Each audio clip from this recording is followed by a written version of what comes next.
Vamos lá, querido. Bom dia ainda, meu ninho tem noção. Bom dia, bom dia. Vamos lá, vamos começar a revisão de direito tributário, beleza? Só para lembrar os temas, tá? Só para lembrar os temas aí, de sentar aqui e me arrumar. Nós vamos falar do que o negócio? Nós vamos falar lançamento tributário, competência tributária, princípios constitucionais, obviamente, tributários, e limitação ao poder tributário, que nós vamos falar de imunidade, beleza? Vamos tentar compactar tudo aí para o negócio não ficar muito grande.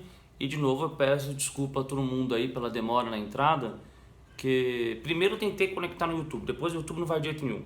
E no Instagram deu esse problema no Wi-Fi, não é de jeito nenhum. De jeito nenhum. Olha, tem 3 aqui, nenhum dos 3 estava conectando. Aí preciso agradecer até a Ana, porque a Ana que mandou uma mensagem aqui, ó, reinicia tudo, não funcionou mesmo assim. Não serviu para nada, mas agradeço. Aí com 4G, no 4G funcionou. Beleza? Vamos lá, vamos matar a história logo pra gente começar. Vamos lá, lançamento tributário. Se tiver dúvida, só escrevendo aí que eu, na medida do possível, vou lendo e vou respondendo. Tá? Vamos lá. Lançamento tributário. Vamos começar com lançamento. É joinha pra Ana. Lançamento tributário. O lançamento tributário, o que ele é? O lançamento tributário, vamos entender primeiro aqui como ele é um ato administrativo. O lançamento tributário é um ato administrativo. É um ato administrativo que se presta para quê esse lançamento? A função dele é da exigibilidade, é conceder exigibilidade à obrigação. Aquela obrigação que nasceu lá atrás, como assim? Você comprou, você tem um imóvel, o imóvel está no seu nome, você praticou o fato jurídico do IPTU, tá? Sem pensar em critério temporal, essas coisas. Você praticou o critério, o enquadramento, a subsunção do IPTU. Só que acontece, tá só na parte abstrata, literalmente abstrata. Você precisa fazer o que? Converter isso em... Tem que converter, fazer o negócio ter concretude. Quem dá concretude é o lançamento tributário, é o lançamento tributário. Beleza? Então, lançamento, a função dele, ó, a obrigação tá aqui, você quer dar força para ela. Você tem que fazer o que? Criar o lançamento. Volto. Obrigação, nasce a relação jurídica. Sai para que a relação jurídica tributária? Ó, sai para bosta nenhuma, sai para nada. Por que não sai para nada? Porque ela não tem exigibilidade, ela não tem força jurídica. Ela vai ter força jurídica com o lançamento tributário. O lançamento tributário que dá exigibilidade da força para obrigação.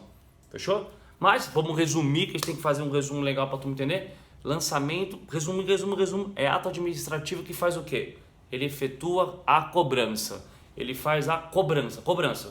Chegou o carnê do IPTU. O que é o carnê do IPTU? É o lançamento. O que é o carnê do IPVA? É o lançamento.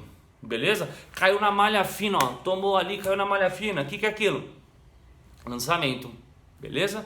Então, o lançamento tributário, de forma bem compacta, é a cobrança, é uma cobrança. Fechou? Vamos lá. Só que lembrando que o lançamento tributário ele tem, ó, três modalidades, ok? Ele tem 3 modalidadezinhas. E como são as 3 modalidades? Primeira modalidade, lançamento por ofício. O que é lançamento por ofício? É o lançamento que a administração pública, ela sozinha tem todos os elementos para poder fazer a cobrança. Ela sozinha tem todos os elementos. Como assim sozinha ela tem todos os elementos? O IPTU, todo ano você vai na prefeitura e fala, olha, eu sou dono do imóvel, do IPVA, ó, o carro é meu. Todo ano você não faz isso. Ela já calcula, ela tem o valor, ela já tem o valor do seu carro, ela sabe quem é você, sabe o valor de alíquota, etc. Então, lançamento por ofício, aquela cobrança que a administração pública executa, faz sozinha. Beleza? Nesse mesmo raciocínio, continuando. O exemplo, obviamente, do lançamento por ofício, IPTU e IPVA. Anota aí, IPTU e IPVA. Lançamento por declaração. Antes de começar, eu não dou exemplo. Eu acho que lançamento por declaração é uma coisa, não tem exemplo. Tem gente que gosta de usar o ITBI, pô, pelo amor de Deus, o ITBI não é para lançamento por homologação. Vocês vão entender o negócio aqui, vocês vão entender, tá? Vão entender. Onde eu quero chegar? O que é o lançamento por declaração? Lançamento por declaração é aquele lançamento, aquela cobrança, lembra que o lançamento é cobrança? Que é feito como? A administração pública ela tem quase todas as informações. Faltam um pedaço das informações. Por exemplo, ela não tem um valor X, ela não sabe qual é sobre o quê, qual que é a base de cálculo, ela não sabe. Às vezes ela tem todos os elementos, mas não sabe quem é o contribuinte. Ela espera que o contribuinte venha e informe: olha, eu sou o contribuinte, eu que devo pagar. Então perceba, lançamento por ofício, a administração pública, ela possui todos os elementos. A administração pública, ela que tem. Lançamento por declaração, a administração pública não tem, ela tem uma parte dos elementos, não tem todos os elementos. Ela vai ter todos os elementos, ela não tem todos ainda, beleza? Para ela ter todos, ela chama o contribuinte: ó, vem dar uma força aqui, me ajuda aqui. Beleza? Não coloco exemplo, lançamento por declaração. Não gosto, para mim não tem exemplo aplicável, beleza? Então volta, ofício é administração sozinha. Lançamento por declaração não é a bodega do imposto de renda, não é o imposto de renda, beleza? Não é, beleza? O imposto de renda lança, faz declaração, aquela informação que a gente aplicou de declaração, tá? Então não tem exemplo lançamento por declaração. O último modalidade de lançamento, para a gente ficar muito tempo nisso aí, lançamento por homologação é o último. Lançamento, esse eu guardo no coração, hein? Porque eu gosto muito disso aí. Lançamento por homologação, esse de forma clara é bom anotar até o artigo, tá no 150, parágrafo 4º, tá? Não precisa nem ler o parágrafo 4º para entender o raciocínio. Você tem que ler o caput e o parágrafo 1º do artigo 150. Por que eu tenho que ler? O que é lançamento por homologação? É que lançamento, ó, até agora ofício, só administração. Lançamento por declaração é a administração e o contribuinte. E o lançamento por homologação é só o contribuinte, é só ele. Ou seja, é só o contribuinte que faz alguma coisa. Não há participação da administração pública no primeiro momento, tá? Então, o que quer dizer lançamento por homologação? É quando o contribuinte ele presta informações, ele dá informações para a administração pública, a gente chama de declarar, presta informações e antecipa o pagamento. Beleza? E antecipa o pagamento, tá? Ele vai e antecipa o pagamento. Vou voltar a outro exemplo. Vamos pegar o melhor exemplo, que é o imposto de renda. O imposto de renda, você vai lá, você presta informação, ó, você declara o teu imposto de renda. Você declara, você está declarando. Pô, show de bola, você está declarando, você está prestando informação. Percebe? Você presta informação no computadorzinho, você mesmo que calcula com um programinha, você emite a DARF e paga. Perceba? Por isso que eu falei que você emite a DARF e paga. Você antecipa o pagamento, você está antecipando o pagamento. Você antecipa o pagamento. Como assim você antecipa? Presta atenção. Você declara e antecipa. Por que você está antecipando? Porque a administração não te mandou o carnê para cobrar. Não é igual o IPTU e IPVA que ela te mandou o carnê. Olha, tá o carnê que você tem que pagar aqui, ó, tá aqui. Ela não te mandou nada disso. Ela não mandou. Você que literalmente antecipa. Perfeito? Já que é antecipação, é por isso que o nome do lançamento é por homologação. É por isso que o nome dele é por homologação. Mas como assim que o nome dele é por homologação? Porque a função da administração pública nesse caso é uma só. A função da administração pública é uma só. Qual é a função da administração pública nesse caso? É só homologar, ou seja, ela concorda ou não concorda com o seu pagamento. Se ela concorda, ela homologa. Se ela não concorda com o pagamento antecipado, ela não homologa. Beleza? Vou voltar. Lançamento por homologação é só o contribuinte, ele presta informações e antecipa o pagamento. Antecipa porque ninguém te mandou carnê, ninguém cobrou. Você calculou e antecipou antes de vir uma cobrança. O que a administração pública faz? Concorda ou não concorda? Se concorda, homologa. Se não concorda, não homologa. Beleza? E o ato de homologar, ele pode ser de duas formas. Ele pode ser por homologação, ele pode ser expresso, pode ser na modalidade expressa, ou ele pode ser na modalidade tácita. Ele pode ser expresso ou ele pode ser na modalidade tácita. Expresso, tudo é assim para ficar mais fácil, tudo é lapso temporal de 5 anos, lançamento de homologação. Pensa na data do nascimento da obrigação, que o CTN chama de fato gerador. Dali para frente você tem 5 anos. 5 anos para quê? O que a gente tem 5 anos? A administração pública detém um prazo de 5 anos para homologar. 5 anos para homologar. Se dentro de 5 anos ela der um ok para você, quer dizer o quê? Houve a homologação, houve o aceite. Ou ela pode fazer o seguinte, olha, ficar em silêncio, ficou muda, não falou nada, não falou bodega, inferno nenhum. O que aconteceu?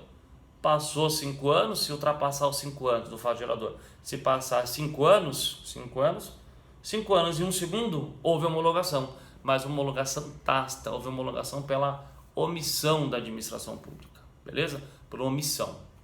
Maravilha? Vamos lá. Vamos continuar. Mudou o tema. Agora vamos para outro, tá? Se tiver dúvida, manda aí. E como o celular está bem perto, dá para eu conseguir ler. Tá? Vamos lá. Competência tributária. Seguindo a sequência que eu passei para vocês. Competência. Cadê minha água? Só ver minha água aqui. Competência tributária. Competência tributária. Vamos entender com aptidão. É aptidão. É aptidão da administração pública, dos entes federativos. É aptidão dos entes federativos, União Federal, Estados-membros, Distrito Federal e municípios, de fazerem o quê? Criar tributos em abstrato. Em abstrato porque a Constituição não cria tributo, ela só outorga o poder para criar, né? Então, competência tributária significa aquele poder, aquela aptidão constitucional para criar tributos. Então, competência tributária é o poder que a Constituição deu para os entes federativos, deu poder. Eu só vou parar um pouquinho, que aí do nada eu estou explicando, me matando aqui. Aí um doido me escreve, da hora os brincos, é de lascar mesmo, mas tudo bem, faz parte da loucura. Mas vamos lá, continuando. Então é aptidão. Vamos comparar essa doideira com outra coisa. Vou comparar esse negócio com outra coisa. Penal, competência penal. A Constituição Federal entregou para quem? Para a União Federal o poder de disciplinar a matéria penal. Direito tributário, que a gente chama de competência tributária. Ela deu para quem?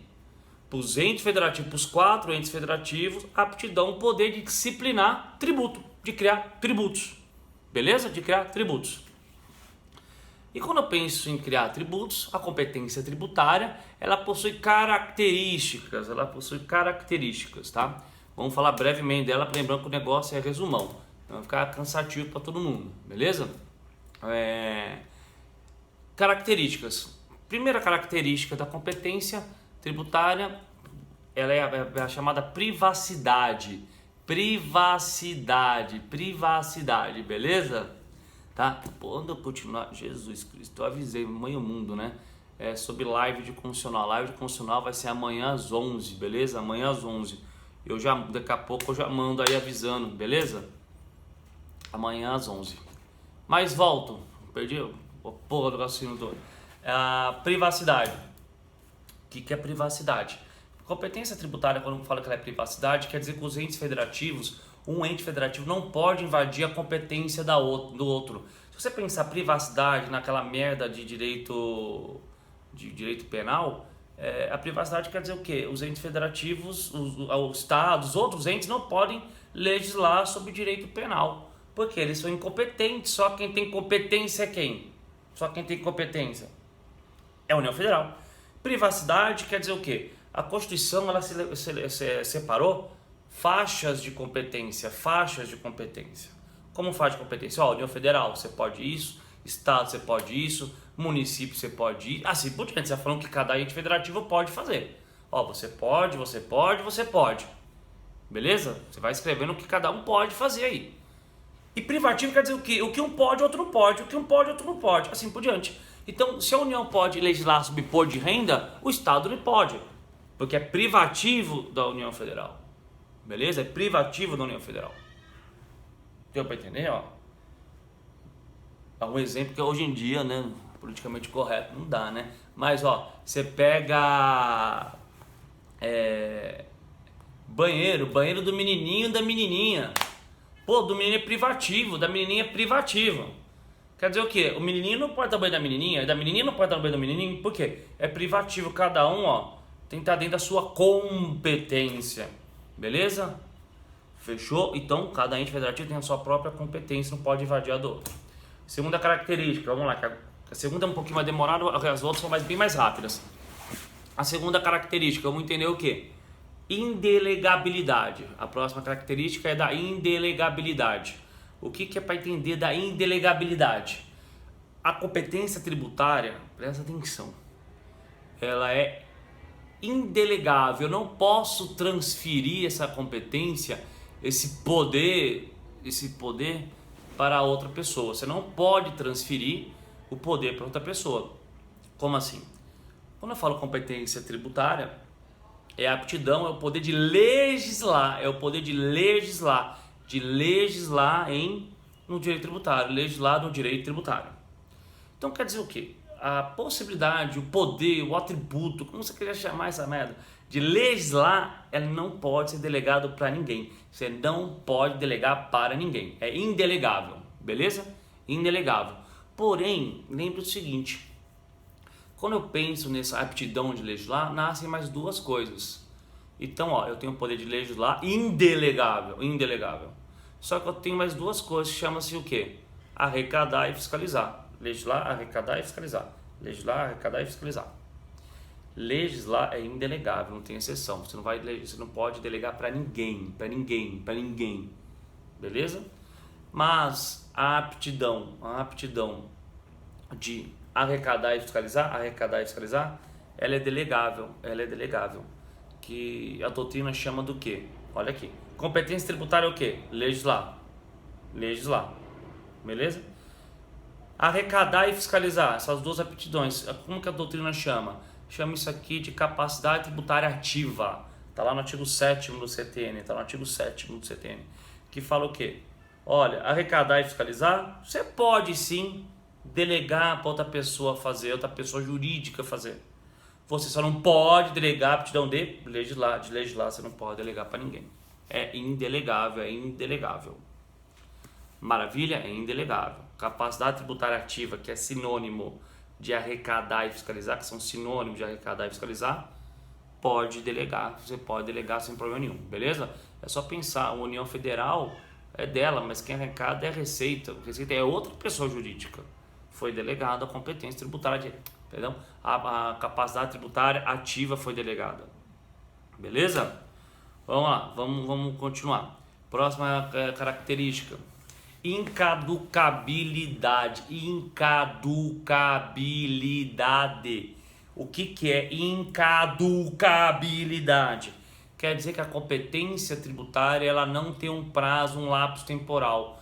A competência tributária ela não possui um tempo para o seu exercício. Quer dizer o quê? A competência tributária, para eu criar, hein? Não estou falando que já criou, tem decadência, tem prescrição. Estou falando para criar. Para criar o tributo, eu não preciso, para criar tributo, você não precisa não estar preso a um lapso temporal. Você pega a nossa Constituição, é de 88. Em 88 nasceu a competência tributária do IGF, Imposto sobre Grandes Fortunas. E até hoje não foi criado, por questão política, com aquelas merda toda de Brasília, mas assim, não foi criado até hoje. Se não foi criado até hoje, quer dizer o quê? Que a gente pode afirmar categoricamente que eu não estou preso a um lapso temporal. Se eu quiser legislar sobre o IGF, Imposto sobre Grandes Fortunas, daqui a 20 anos a mais ainda, não tem prazo, vai ficar mais fácil. O exercício de norma constitucional, para estabelecer uma competência, uma coisa, não decai, beleza? O exercício de norma constitucional não decai. Maravilha? Vou continuar? Inalterabilidade. Inalterabilidade é um conceito que vou ser muito sincero para vocês. Ele está meio abalado, somente agora com a reforma tributária, né? Por quê? O que ele fala, essa ideia da inalterabilidade? Que a competência tributária não pode ser alterada. O jeito que ela está, ela não se mexe. A União tem 7 impostos, o Distrito Federal, o Estado tem 3, o município tem mais 3, só para não ficar no ar que eu falei, o Distrito Federal tem 6, porque lembra que ele é um ente federativo bipolar porque ele é o Estado e o município ao mesmo tempo. Beleza? Mas por que eu falei que não pode alterar, mas tem a reforma tributária? Dependendo de como vem a reforma tributária, a competência tributária vai sofrer um abalo. Pode ter junção de imposto, separação de imposto, ou meramente unificação de arrecadação, a gente tem que esperar para ver. Então, por enquanto, para exame de ordem, e para fazer a minha prova, concurso, etc., a inalterabilidade ainda é característica da competência tributária. Passou a reforma e a gente volta a falar disso aí. Continuando, irrenunciabilidade. É meio difícil separar ela de outras características, porque irrenunciabilidade está falando o quê? Que a competência tributária não pode ser renunciada. Às vezes dá para entender, eu posso não exercer a competência. Eu posso não exercer a competência tributária. Poder não exercer, tudo bem. Mas eu não renuncio a ela, eu não posso falar, perdi a competência, não quero mais a competência. Eu faço o quê? Vê se fica mais fácil. Eu vou para a última característica. Eu não exerço a competência, que é a chamada facultatividade. Então quer dizer o quê? Facultatividade. Eu vou voltar na renunciabilidade, tá? Para não ficar confuso. O que é a facultatividade? A competência tributária é facultativa. O ente federativo, ele não é obrigado a legislar sobre o assunto. Ele não é obrigado. Beleza? Ele não é obrigado em hipótese alguma. Salvo do ICMS, tá? Lembra? Salvo do ICMS, porque o ICMS é uma questão de equilíbrio do pacto federativo, né? Se um estado não tiver ICMS, todos vêm para cá, tá? Então lembra, a competência tributária é facultativa, não sou obrigado a legislar, só tiro o ICMS dessa jogada, tá bom? Se ela é facultativa, quer dizer o quê? Que eu não vou renunciar, por isso que é irrenunciabilidade, eu vou não exercer, tá? Você não exerce a competência tributária, porém ela é facultativa. Beleza? Fechou a competência. Vamos para princípios constitucionais. Cadê a água de novo aqui? Eu preciso tomar um café.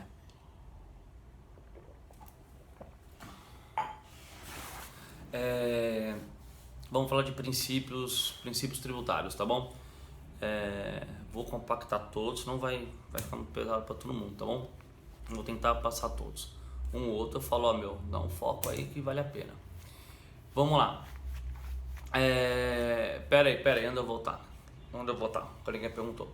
Inalterabilidade, só para dar competência tributária. Hoje, para nós, pensando antes de reforma reforma tributária, não tem nada ainda, então vamos focar em qual? O que é inalterabilidade? A competência tributária não pode sofrer alteração, ela não pode ser modificada. Como assim ela não pode ser modificada? A União Federal, vê se você entender, ela tem 7 impostos em sede constitucional. Ela não pode ter amanhã 6, ela não pode ter amanhã 8. O Estado tem 3, ele não pode ter 2, ter 4, ter 5. Eu não posso aumentar a competência para mais ou para menos. Você não pode dilatar a competência. A competência tributária, o poder de tributar não pode ser alterado, ele tem que ser instantâneo, não, tem que ser constante. Tá? Não permite eu dilatar ou aumentar a competência. Beleza? Depois escreve aí que no final eu volto, tá bom? Vamos lá. Princípios tributários.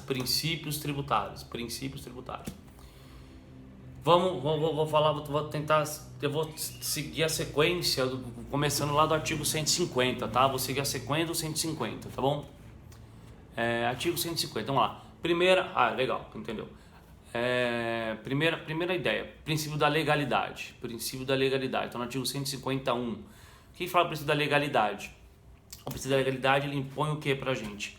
Que só posso criar, alterar, modificar em matéria tributária, senão em virtude de lei. Eu só posso criar, alterar, modificar, senão através de lei. É só através de lei. Maravilha? Ponto. Para aí, que a gente tem que ser... que é resumão. Porém, eu tenho exceção à legalidade. A exceção à legalidade está no 153, parágrafo 1º.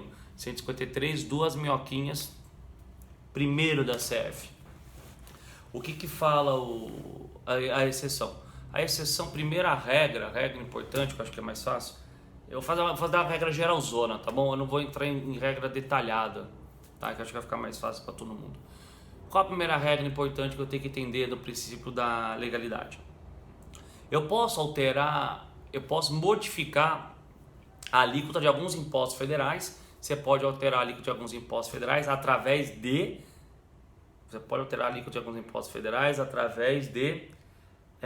decreto. Você pode modificar alguns impostos federais.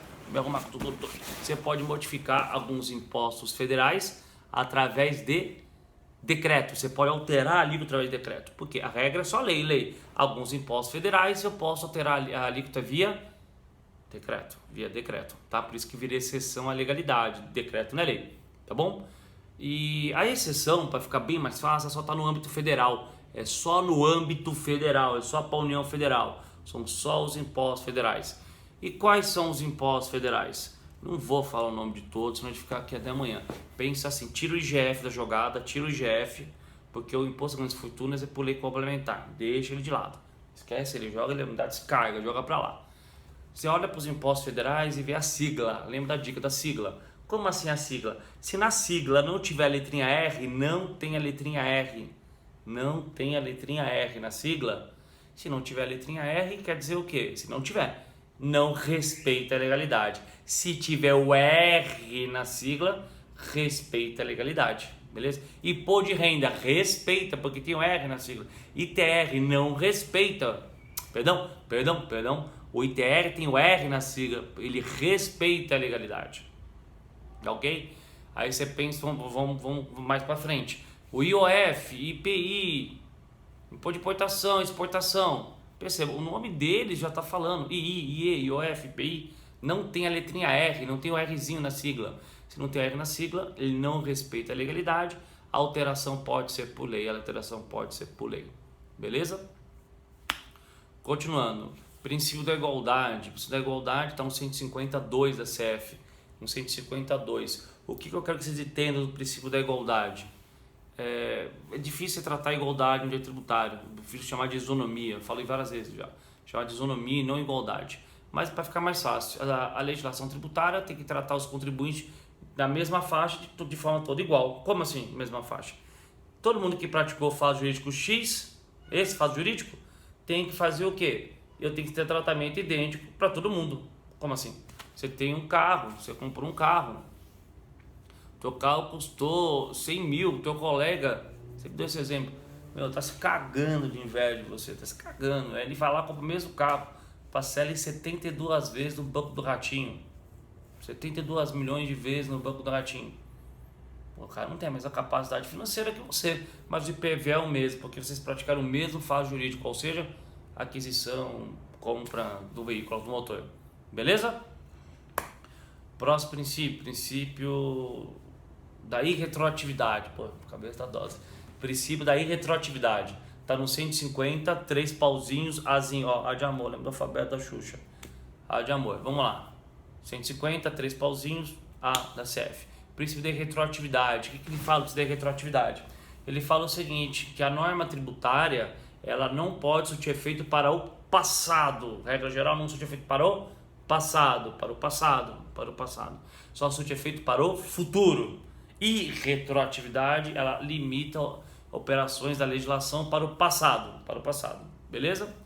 Lembrando da regra, que a gente aprende só na merda de penal, que a norma não pode retroagir, só para beneficiar. No nosso caso é a mesma coisa, tá? Tá lá no artigo 106 da CF, perdão, 106 do CTN, é 106 do CTN. Ele deixa bem claro que pra gente, a lei pode retroagir? Pode, a lei pode retroagir sim. Ela pode retroagir para quê? Para beneficiar o contribuinte quando o assunto for penalidade, quando for a multa. Como assim? Isso vai cair até no último exame de ordem da primeira fase, no exame 30. Onde eu quero chegar? A multa o contribuinte pode ir para a lei nova mais benéfica. Para a lei nova mais benéfica ele pode. Ele não pode utilizar a alíquota mais benéfica. A alíquota não é multa, não é sanção. Tá? Então a penalidade eu posso buscar a penalidade mais benéfica sempre. Penalidade eu posso. Lembra, por favor, a irretroatividade, ó, esse princípio, ele fala o que? Dali para frente, daqui para frente, não pode ir para trás. Quando pode ir para trás? Para beneficiar o réu. O réu o quê? Perdão, o contribuinte. Quando? Quando eu for buscar a sanção mais benéfica. Sempre quando eu for buscar a sanção, a norma mais benéfica. Beleza? Mas lembrando, não é sempre que eu posso ir atrás da norma mais benéfica. Se eu já tiver satisfeito a sanção, por exemplo, tomei uma multa por não declarar o imposto de renda. Paguei a multa.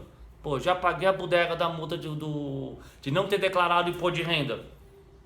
Aí vem outra nova lei, extingue aquela multa. Extinguiu. Vai dar efeito retroativo para mim? Não vai, porque eu já paguei aquela bodega, já paguei a multa. Beleza? Já paguei. Ou salvo também, se você já tiver uma decisão desfavorável ao contribuinte, desfavorável, obrigando já o contribuinte a pagar. Aí, por exemplo, você entrou com uma ação judicial, discutindo a multa, chegou lá, perdeu, só tomou na rabeta, perdeu. Beleza. Tudo bem, você perdeu. Aí o que vai acontecer? Você perdeu. Só que acontece, posso retroagir porque veio uma lei mais nova. Não, você não vai poder, por quê? Porque a coisa julgada não permite. Porque já tem uma sentença desfavorável a você. Beleza? Tranquilo? Tá, retroatividade fechou. Tá, eu continuar? Pô, é triste isso, né? Mas tudo bem. Matheus, o professor, se der tempo, o professor pede para alguém trazer a vara para mostrar para você. Tá bom, Matheus? Não fica triste. O professor vai mostrar a varinha. Varinha não, vai trazer a vara, né? Vamos dar o adjetivo correto. Beleza? É de doer. Mas vamos lá. Continuando. Passou por retroatividade, próximo princípio. Princípio da anterioridade. Princípio da anterioridade. O princípio da anterioridade está no artigo 153b, guarda no coração. 153b. O que é anterioridade? E retroatividade veda para trás. A anterioridade veda para frente. Como para frente? A anterioridade, ela fala o seguinte pra gente. A anterioridade, ela fala que uma nova realidade tributária, uma nova contribuição, um novo imposto, seja o que for, a regra geral dele, a aplicação dele não é imediata, não pode ser imediata, não pode. Só pode surtir efeito o quê? Para frente. Daqui a pouco eu falo, sempre para frente, beleza? É sempre para frente, nunca pode ter aplicação imediata, tá bom?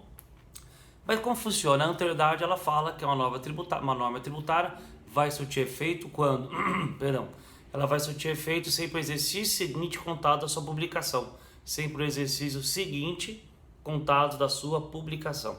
Então, se publicou em 2018, vai surtir efeito no dia 1º de 1 de 2019, tá? Então, a anterioridade, ela joga o efeito para o futuro,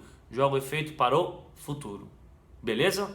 Então, publicou, vai surtir efeito no primeiro dia do exercício seguinte. Publicou, primeiro dia do exercício seguinte. Tá?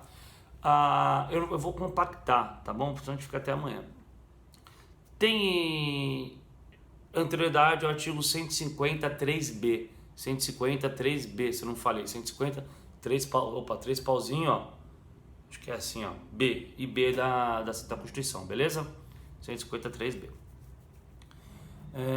A anterioridade, ela tem exceção? O princípio da anterioridade? O princípio da anterioridade tem exceção? Tem exceção. A exceção, são as mesmas que eu falei da legalidade, tá? São as mesmas da legalidade. Para ficar mais fácil. Como assim as mesmas? Trabalho com a mesma regra. A primeira regra importante da exceção ao princípio da anterioridade significa que eles vão surtir efeito de forma imediata, não existe o seguinte. Quem é que vai surtir efeito? Meu filho não para, ele tá vindo. Tá vindo. Espera um pouco.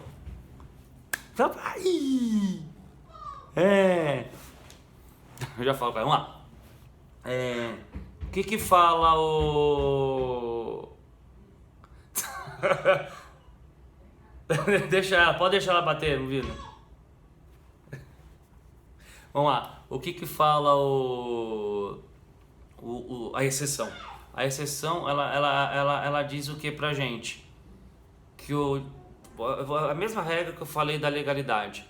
Então, só no âmbito federal, a primeira coisa que eu quero que você tenha, só no âmbito... Tô dando tchau pra minha filha, se meu irmão não vai longe. Só no âmbito federal.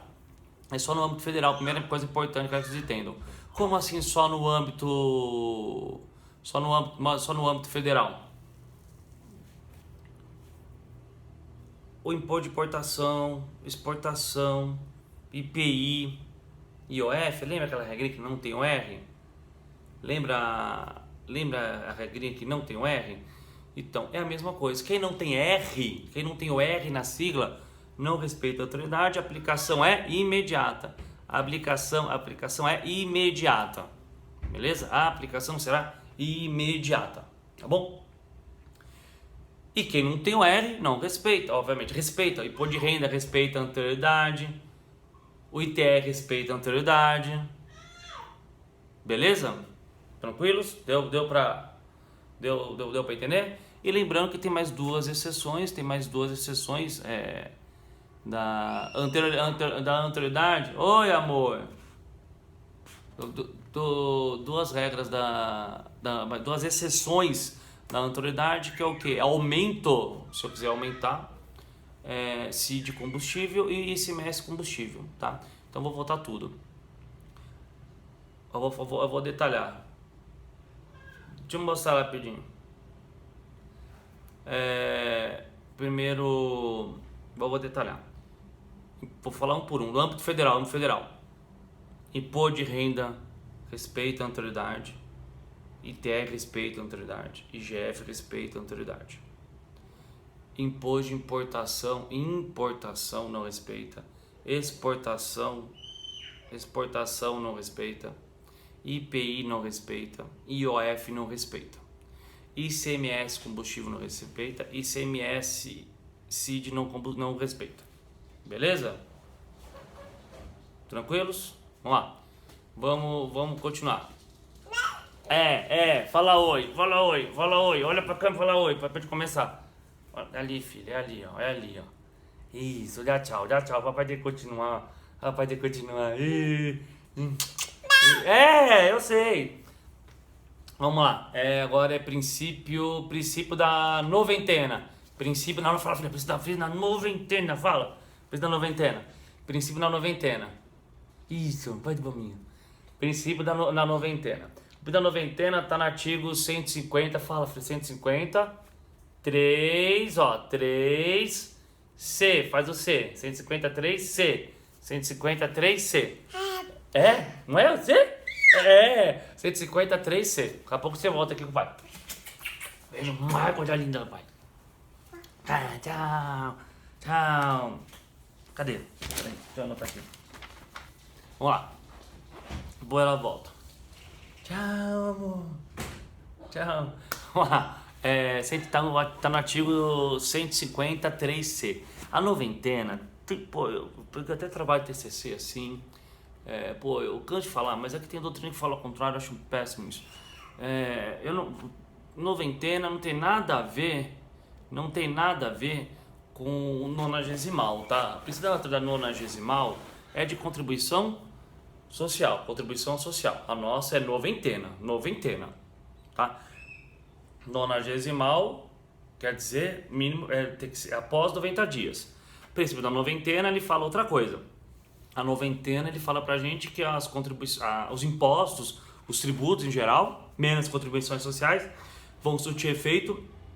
Tem que dar para o contribuinte o mínimo, perceba, não é após, é o mínimo de 90 dias. O princípio da noventena, ele casa-se, ele trabalha em conjunto com quem? Com a anterioridade. Quer dizer o quê? O contribuinte, ele vai ter o exercício seguinte para se adaptar ao exercício, e nessa virada de exercício tem que encaixar aqui, o mínimo de 90 dias. Então, resumindo, se publicar uma norma no dia... Publicou em dezembro, vai 1º de dezembro, primeira regra, primeiro princípio, vai surtir efeito no dia 1º do exercício seguinte. Só que de dezembro até a virada do exercício só tem 30 dias, né? Então precisa mandar mais 60, ou seja, a anterioridade, ela impõe que eu tenho que encaixar, dentro da anterioridade, que é exercício, eu tenho que encaixar o mínimo de 90 dias, Vamos continuar. Já tá quase 40 minutos aí. Princípio não, a exceção da noventena, rapidinho. Eu vou falar as exceções, tá? Que é mais fácil do que ficar explicando, vamos ficar confuso. Eu vou falar quem respeita a noventena e quem não respeita, tá? Quem respeita, vamos falar quem respeita, toma cuidado. Quem respeita, primeiro, quem respeita é o ITR, o IGF e o IPI. O IPI mudou agora, ele respeita. Quem não respeita? Imposto de renda, imposto de importação, exportação, IOF. E a majoração, a adequação, o aumento do que? Da base de cálculo. Não estou falando de alíquota, da base de cálculo do IPTU e do IPVA. Se aumentar a alíquota do IPTU e do IPVA, surte efeito respeitando a noventena. Mas se eu alterar, majorar a base de cálculo, se eu majorar a base de cálculo, não respeita a autoridade do IPTU nem do IPVA, beleza? Vamos seguir aí, ok? Vamos lá, passando do princípio da noventena, foi da noventena agora, vamos pro princípio do não confisco, vou fazer compactão. O princípio do não confisco está no artigo 150, ele está no artigo 150, inciso 4. O que fala o 150, inciso 4 para nós? O que eu tenho que saber? Eu não posso usar, princípio do não confisco, eu não posso usar o direito tributário, a tributação como meio confiscatório, Eu vou compactar bastante, tá? Eu não posso usar o tributo da seguinte forma. Você não pode ter um tributo que ele... assim vai ficar mais fácil. Eu não posso forçar a cobrança tributária através da tributação. Como assim? Vamos mudar. Você não pode ter uma alíquota, vê se você vai entender, de 50% do IPVA. Uma alíquota de 50% do IPVA, ela é literalmente confiscatória. Você não vai pagar, você vai acabar entregando o seu veículo ou o seu imóvel para o Estado. Então eu não posso usar a tributação como meio confiscatório, nem ter meios coercitivos, forçados para exigir. Por isso que eu tenho que tomar muito cuidado com a apreensão de mercadoria. Você está apreendendo a mercadoria por quê? Eu estou apreendendo a mercadoria porque eu estou fazendo... porque eu quero forçar você a pagar. Não porque é contrabando, alguma coisa. Está forçando o pagamento de um imposto, por exemplo, que está em débito. Não pode. Da mesma forma que você não tem que ficar andando para baixo e para cima com o seu imposto de renda no bolso, com a sua DARF, porque você parece ser um policial, você tem que mostrar a DARF. Beleza? Então eu não posso usar o direito tributário como meio de confiscar. O direito tributário não pode confiscar nada. O direito penal pode, as outras matérias podem, sei lá qual matéria que pode. O direito penal não pode. Não pode confiscar. Beleza? O direito tributário não pode trabalhar e nem ser uma conduta ilícita. Lembra disso, nem pode ser uma conduta ilícita. Ele está longe desse negócio aí. Beleza? Importante lembrar disso. Continuando, inciso 5, vezinho, 5, vamos falar princípio da ilimitação do tráfico de pessoas e bens. Acho que estamos quase acabando. Mentira, né? Você não fala isso não, não está acabando nada. Ilimitação do tráfico de pessoas e bens. O que quer dizer o princípio? Ele é facinho, é rapidinho. Ele quer dizer o quê? Que eu não posso tributar duas coisas. Eu não posso tributar o direito de ir e vir, o direito de ir e vir das pessoas não pode ser tributado. O tráfego das pessoas é intributável, ele não pode ser tributado, tá? Ele não suporta a tributação, tá? Então assim, se eu ficar andando que nem um retardado mental, ó, andando na rua assim, ó, pago quanto de imposto? Pago nada, porque eu não posso ser tributado no meu direito de ir e vir. Meu direito de vir. Não confunda, o IPVA é tributado. Não, se eu deixar meu carro parado, não usar ou não, dá na mesma, vou pagar um imposto, você paga o imposto por ser proprietário e não pelo uso. Né? É diferente. E outro ponto, ele fala que eu não posso também tributar bens. O tráfico de bens não pode ser tributado. Ó, meu relógio está aqui. Posso andar com ele para baixo, para cima? Posso, não vou ser tributado por isso. Não gera tributação sobre bens, tá? Sobre bens não gera tributação sobre bens, beleza? Tranquilos? Então, eu tenho o princípio da limitação, né? O Estado está ilimitado de atacar, de tributar o tráfico de pessoas e bens. Tá lá no nosso artigo 150, vezinho, inciso 5 da Constituição. Maravilha? E só ressalvo que o próprio dispositivo fala, vírgula, salva a cobrança de pedágio para conservação de vias públicas. Desnecessária informação, porque pedágio não é tributo, não entra nem na nossa regra. Lembra que pedágio não é tributo. Ele pode ser preço por tarifa, o que você quiser, mas não é taxa. Ele não entra no nosso conceito. Beleza? Mas a Constituição já colocou como exceção. Tá bom? Beleza? Vamos continuar. Próximo... Tá no artigo 152. Próximo tá no 152. Ele fala da não discriminação em razão da procedência ou destino de bens e serviços. Vou falar de novo. Não discriminação em razão da procedência ou destino de bens ou serviços. César, o da uniformidade eu vou falar depois da seletividade, tá? Beleza? Então, discriminação em razão da procedência ou destino de bens ou serviços. De bens ou serviços.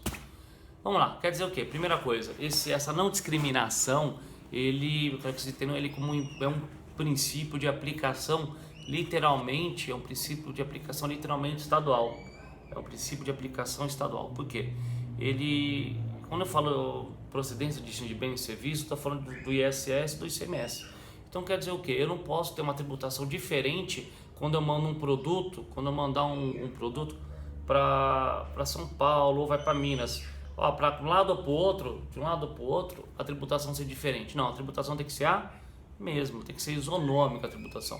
Eu não posso querer tributar um ente federativo diferente do outro em razão porque eu estou mandando para ele ou da origem. Por exemplo, uma empresa prestar serviço, sem pensar no detalhe de qual serviço, serviço ISS em São Paulo. Quando ela vai para São Paulo, é tributada. Porque você vai prestar em São Paulo, porque ela está em Osasco. Você vai prestar em São Paulo? Então a tua tributação ali vai ser 5%. Você vai prestar em Guarulhos? Não, Guarulhos é mais legal. A tua tributação vai ser 3%. Perceba, eu não posso discriminar em razão do destino ou origem de um serviço ou de um bem. Bem que eu digo a circulação de uma mercadoria. Beleza? Tranquilos? Vamos continuar. Lembrando que o César mandou aí, uniformidade geográfica eu vou deixar por último, porque eu acho que guardar no coraçãozinho. Vamos lá. Princípio da não cumulatividade. Isso também tem que guardar no cacete do inferno no coração. Princípio da cumulatividade, para quem viu minha aula, depois eu vou gravar só um vídeo só falando da não cumulatividade, tem que lembrar necessariamente das bolas do professor, né? Como assim as bolas do professor? Eu desenho um monte de bola na lousa. Cada bola é uma operação, uma venda, compra e venda, compra e venda, compra e venda, compra e venda. Eu obviamente que vou tentar compactar, que eu tô sem lousa aqui para tu não entender. A não cumulatividade, ela fala o seguinte, que eu não posso ter tributação em cascata. Entendam assim para responder uma questão objetiva de prova. Eu não posso ter tributação em cascata. Fora a tributação em cascata, fora que eu não posso ter tributação em cascata, significa que eu tenho que poder compensar o que eu paguei numa operação anterior. Eu vou sempre compensando. Por exemplo, nesta operação eu gastei de imposto R$30. Guarda na cabeça, gastei 30. Vendi. Essa outra operação vai gastar de imposto R$60, vai ser 60. Mas antes dela pagar os 60, ela vai ter que se creditar com o que já foi pago. Foi pago quanto antes? 30? Traz os 30 para cá como crédito. Eu teria um débito de 60, que eu tenho que pagar 60. Eu vou ter um crédito somente de 30. Por quê? Eu tenho 30 na operação anterior, subtraio com 60, vou recolher quanto? Somente 30. Então, precisa da não cumulatividade, a aplicação dele significa o quê? É a possibilidade de compensação. O que pagar numa operação anterior, o que foi pago de imposto na operação anterior, traz para o presente para compensar, para fazer compensação. Tá bom? Você vai compensar. Beleza? Lembrando, coraçãozão para guardar, a não cumulatividade, ela é aplicável para o IPI e para o ICMS, IPI e ICMS. Só para o IPI e só para o ICMS. Tá? É só IPI e ICMS. Princípio da seletividade. Princípio da seletividade significa o quê? Também só IPI e ICMS, IPI e ICMS, IPI e ICMS, IPI e ICMS. Seletividade significa que a tributação ela vai ter que ser seletiva em qual sentido? Eu vou tributar os produtos de forma diferente de acordo com a sua essencialidade. De acordo com a sua essencialidade. Produtos essenciais, a tributação é menor. Produtos não essenciais, a tributação é menor. Prejudiciais, você dispara, né? Você pega o cigarro. Então eu vou tributar de acordo com a essencialidade. Se o produto é essencial, tributação menor. Se o produto não é essencial, tributação menor. Para fechar. Você não concordo com isso aí, mas para tu entender. Você pega um remédio aqui do coração, e aqui você pega uma cerveja. Porra, inferno. Cerveja é muito mais essencial que o remédio do coração. Mas no exemplo aqui, né? Com uma tributação tá errada, a tributação entende o quê? Que a cerveja não é essencial. A tributação é maior, a cerveja do coração é menor. Por exemplo, Preciso até guardar o time, porque depois eu tenho que passar um amigo meu, um exemplo. Eu tenho um amigo meu, o Fidel. Vamos pegar o Fidel como exemplo. O Fidel. Não que o Fidel precise. Mas assim, pega o Fidel, um remedinho ou eu ia falar no remédio, esqueci. Do Fidel. Não vai precisar, mas dizem que precisa. O Fidel precisa comprar, é extremamente essencial um Viagra pro Fidel. Não sei, às vezes é um problema que tem na unha, né? Então perceba, aí, tanto que o Viagra ele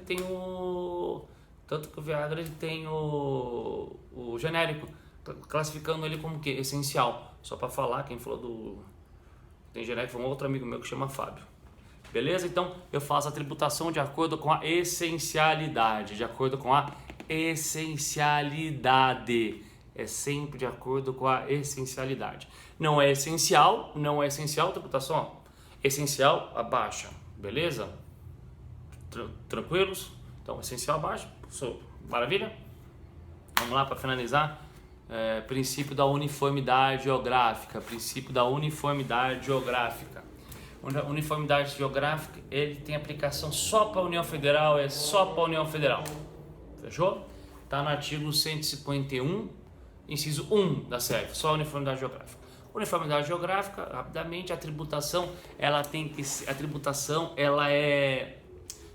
federal, ela tem que ser idêntica, a mesma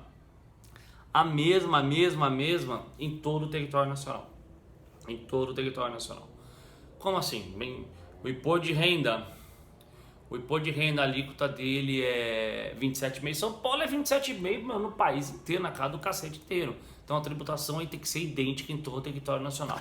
Uniforme, você era para escolher uniforme porque todo mundo tem que ficar igual. Uniformidade geográfica, a tributação é uniforme, tá bom? A exceção, não é nem exceção, que a Constituição fala assim, salvo, não preciso respeitar essa uniformidade, a tributação, quando for para concessão de incentivo fiscal, seria uma isenção condicionada, né? Te dou isenção em troca que você faça algo, isenção condicionada para desenvolvimento social e econômico de determinada região, né?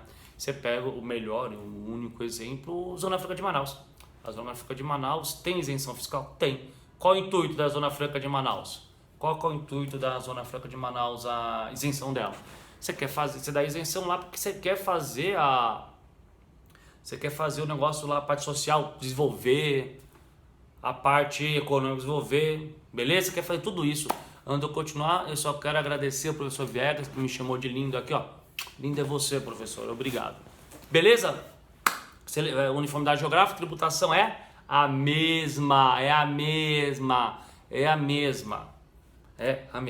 Salvo para concessão de incentivo fiscal,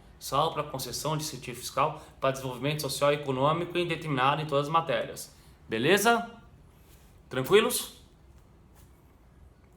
Vamos fechar o último tópico agora, porque puta que eu pariu, o negócio cansa.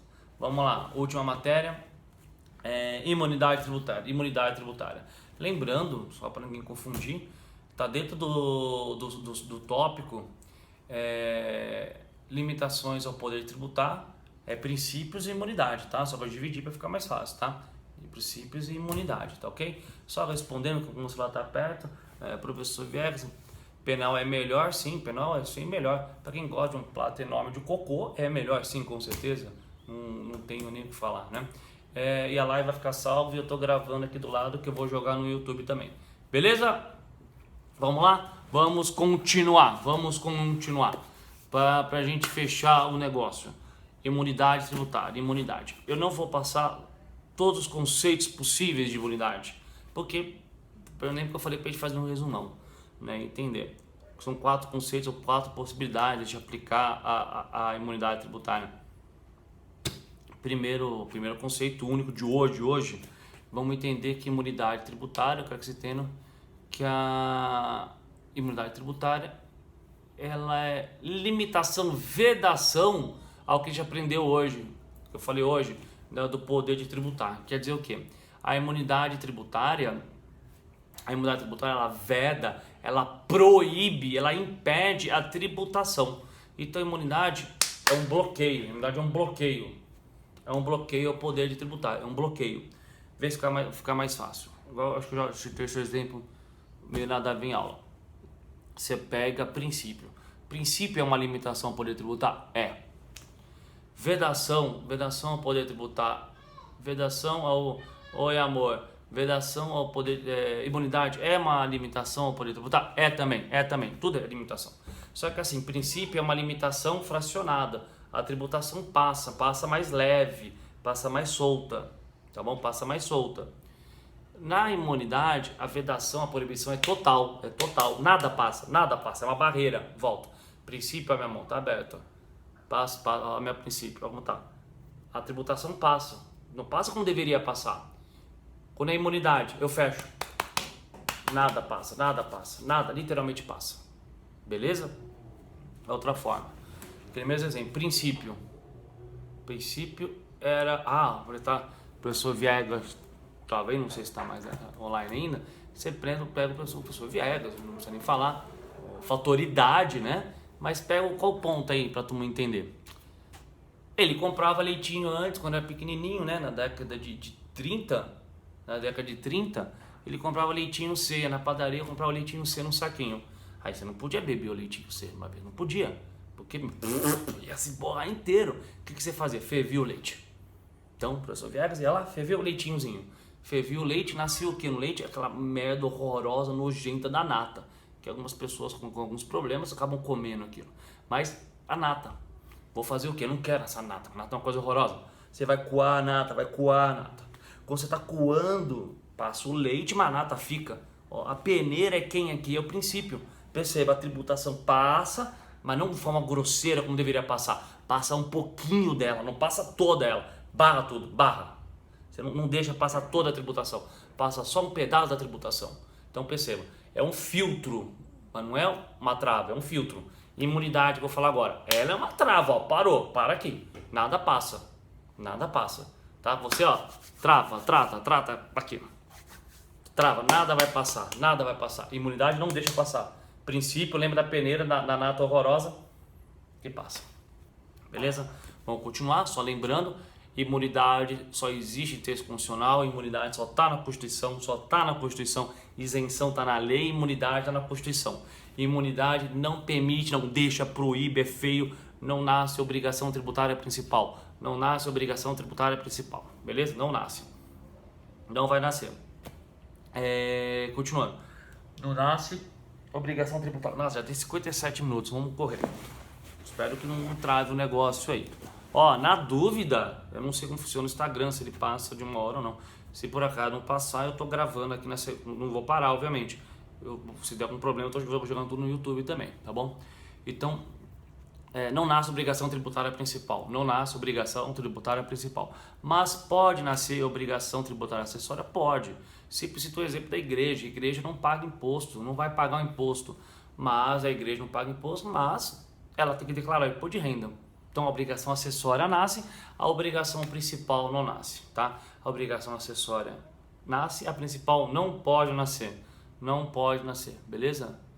Não sei se eu falei, eu vou repetir, não sei se ficou confuso. Principal não nasce, acessória pode nascer sim. A principal não nasce, acessória nasce, beleza? Tranquilos? E lembra que a Constituição, no conceito terminológico, lá não está escrito imunidade. Então toda vez que você lê na Constituição qualquer tipo de desoneração significa imunidade, beleza? Qualquer tipo de desoneração significa imunidade, ok? Trava assim, só para avisar que no Instagram tá dando aqui que falta 20 segundos. Na dúvida, eu tô continuando gravando aqui no YouTube, tá bom? Só para tu não ficar tranquilo que eu vou fechar as imunidades, beleza? Acho que trava, né? Tá falando 13, fazer contagem regressiva aqui, parece que tá todo mundo morrendo. Vamos lá, vai explodir. Beleza? Então vamos falar das imunidades genéricas pra gente fechar. Vou fazer um compacto delas. Todas as imunidades genéricas, elas estão no artigo 150,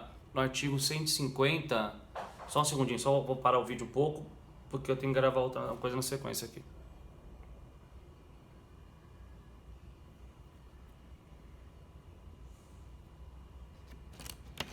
Tá, vamos lá. Que eu tô gravando, só para focar no que eu tô falando, eu tô gravando no YouTube e tô gravando no... E tava online no... Meu Deus, no Instagram. Como o Instagram parece que só pode gravar 1 hora, até bem que eu tava com o negócio aqui, a gente continua o raciocínio, beleza? Então vamos lá. O que eu quero que vocês, pra gente fechar aqui, das imunidades. As imunidades, quando a gente tá falando da genérica, primeiro, imunidade genérica, todas, né? Desculpa, estamos no artigo 156b, 156, perdão, artigo 156, estão todas no artigo 156, tá bom? A primeira imunidade está na linha A imunidade da linha A é a imunidade recíproca, é a imunidade entre os entes federativos. Os entes federativos não podem tributar, o ente federativo não pode tributar o outro, os entes federativos não podem tributar um ao outro, beleza? Eles não podem se tributar, tá bom? Não pode ter tributação entre os entes federativos. De imposto, na genérica é de imposto, perdão, quando eu falei, é só de imposto, tá? E lembra que as autarquia e fundações também são imunes de tributação. Quem paga tributo é só empresa pública e só de economia mista, tá bom? Continuando, nós temos também a imunidade da linha B, que é a imunidade dos templos de qualquer culto. Resumindo, templo, primeira coisa, para ser um templo, eu tenho que ter um CNPJ, tem que estar abraçada por uma pessoa jurídica, tem que ter uma pessoa jurídica por trás, então tem que ter um CNPJ, ponto. Segunda coisa importante, que a tributação que ela protege, vai proteger qual crença? Qualquer uma. Então, o Estado, pelo artigo 19, próprio da Constituição, ele não pode limitar nenhum tipo de tributação, beleza? Então a tributação, ela funciona como? Então, para os templos, zera quando é imposto. As outras espécies podem suportar o pagamento. Só lembra que uma pessoa física não tem imunidade. Isso é liberdade de crença. Para ela ter imunidade, ela tem que estar trabalhando, ela tem que estar presente no conceito de pessoa jurídica, tem que estar abraçada no nível de pessoa jurídica. Beleza? Continuando, a próxima unidade está na linha C. A linha C fala o que? Do artigo 156. Eu tenho a imunidade dos partidos políticos e suas fundações. Então, todo partido político devidamente registrado, né, reconhecido pela Justiça Eleitoral e suas respectivas fundações, estão no uso e gozo da imunidade, no artigo 156C. Lembra? Beleza? Depois eu falo do que eu lembro que eu ia falar. Continuando. O que mais que nós temos aqui? Nós temos a imunidade também do Sindicato dos Trabalhadores, a imunidade do Sindicato dos Trabalhadores. Então não é qualquer sindicato, não é sindicato patronal, é só Sindicato dos Trabalhadores. Sindicato dos Trabalhadores, beleza? Próxima imunidade, tudo na linha C ainda, não sai dela. Imunidade das entidades de assistência social e educacional. Assistência social e educacional atendido aos requisitos da lei. Eu vou explicar. A Constituição fala sem fins lucrativos, mas eu vou explicar isso melhor agora, tá? Então quer dizer o quê? Uma entidade de assistência social e educacional, ela tem que atender os requisitos, do artigo, queridos, do artigo 14 do CTN. Artigo 14 do CTN. O artigo 14 do CTN, ele tem 3 disposições, 3 regrinhas, tá? Que fala também sobre sem fins lucrativos. Ele fala o quê? Que a pessoa jurídica não pode fazer distribuição de lucro. O lucro tem que ser reinvestido na própria instituição. Isso é ser fins lucrativos. Sem fins lucrativos não é ter lucro. Sem fins lucrativos é ter extração do lucro da pessoa jurídica. Os sócios, os diretores não podem extrair lucro. O lucro tem que ser só reinvestido na própria instituição. Sendo requisito, essa pessoa jurídica, ela tem que fazer investimento, aporte financeiro, tudo em território nacional. Ela não pode querer fazer investimento na Bolsa de Nova York ou qualquer outro lugar assim. O investimento tem que ser só em território nacional. Tá? Só em território nacional. E terceiro e último requisito, a pessoa jurídica, para ela poder estar abraçada, né? Eu cito exemplo de novo, uma entidade de educação, né? Ela tem que ter toda a sua parte escritural, fiscal em dia, tem que estar tudo literalmente em dia. Tem que estar toda a documentação, as declarações, informações, tem que estar tudo preenchido de forma correta, perfeita, beleza? Só lembra que eu falei o quê? Só quero voltar. Imunidade de quem? Dos partidos políticos e suas fundações. Do sindicato dos trabalhadores. Entidade de assistência social e educacional. Lembra que tem que atender os 3 requisitos que eu falei agora. Os 3 requisitos estão no artigo 14 do CTN, estão no artigo 14 do CTN, beleza? Então tudo lá no 14. Continuando. Passou essa imunidade da linha D. A imunidade da linha D, ela fala o quê? Ela fala a imunidade dos livros, jornais e periódicos. E o papel destinado à sua impressão. Tá? Falar ao contrário, é só o papel que tem a imunização, a tinta não tem. Porém, o STF já pacificou o entendimento do suporte eletrônico que se presta unicamente para leitura de livro, jornal ou periódico, ele também está imune, mas ele tem que ter a função única de leitura de livro, tá? Não um tablet. A função dele é para leitura do livro, beleza? Só para leitura do livro. Continuando, só para leitura do livro. Então vamos lá. Então a imunidade do livro, jornal e periódico. Qual livro está imune? Qualquer livro, digital ou não, não interessa o conteúdo do livro. Qual jornal está imune? Qualquer jornal. Pô, acho que eu já dei até exemplo disso aqui. Você pega o antigo Notícias Populares tinha um quê na capa? Eu sempre falo isso em aula. Notícias Populares tinha uma bunda aqui e aqui tinha uma morte, um defunto. Não tinha nada no jornal. Tá imune. Perceba, eu não posso fazer restrição do conteúdo, do conceito. Eu não posso fazer restrição quanto a isso, beleza? Então a imunidade do jornal ou do livro, você não olha o que está lá dentro. Para mim é indiferente. Não usa a sua moralidade, o que você acha certo ou errado, qualquer coisa pode estar lá. Igual periódico, qualquer periódico tá imune tributação. Revista Caras tá. Revista de sacanagem tá. Gibi da Mônica tá. Turma do Recreio, Turma da Mônica Jovem, que é horrorosa, Gibi, X-Men, qualquer revista tá imune. Qualquer revistinha vai estar imune. Qualquer revista vai estar imune. Sem exceção. Beleza? Sem exceção. Vamos continuar o raciocínio para a gente não ficar, para acabar. E a última imunidade está na linha E da Constituição. A última imunidade está na linha E da Constituição. O que fala? Essa imunidade, ela fala o seguinte: quem está imune são os fonogramas e videofonogramas musicais. Fonogramas e videofonogramas musicais produzidos no Brasil. Eu estou falando do CD e do DVD, ou eu estou falando do CD e do Blu-ray, tá? Eu estou falando da parte de música, não filme musical. Falando de música e não filme musical. Para ter imunidade, esse fonograma ou videofonograma, ele tem que ter o quê? A música, a letra da música, ela tem que ser de um autor brasileiro, ou ela tem que ser interpretada por um brasileiro, por um artista brasileiro. Mas presta atenção, a Constituição falou brasileiro, ela não falou pra gente aqui se era nato ou naturalizado. Então, o cara americano se naturalizou, por exemplo, ele produziu no Brasil, entra no conceito da imunidade, tá bom? Então, fonograma e videofonograma possui imunização tributária. Só coloca a exceção, toma cuidado, que a Constituição fala assim, ó, às vezes dá para entender. Ela fala, olha, tem imunidade, todo o processo de produção, de venda, comercialização, tá tudo protegido, salvo o processo de replicação industrial. Como assim replicação industrial? Replicação industrial é quando eu faço as cópias. A confecção das cópias do CD, do Blu-ray, do DVD, do fonograma, de fonograma, a confecção das cópias é que não possui imunidade. Então a produção, a venda, a comercialização, a parte digital, tudo tem proteção de imunidade tributária, menos quando eu começo a fazer cópia. Fazer cópia, a produção de cópia é tributada, a produção de cópia se mantém na tributação.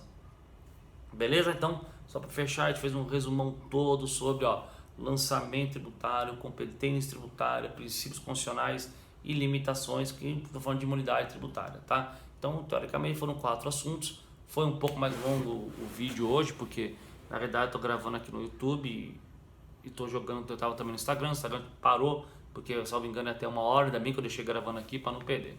Beleza? Se tiver dúvida, sempre à disposição. Um abraço.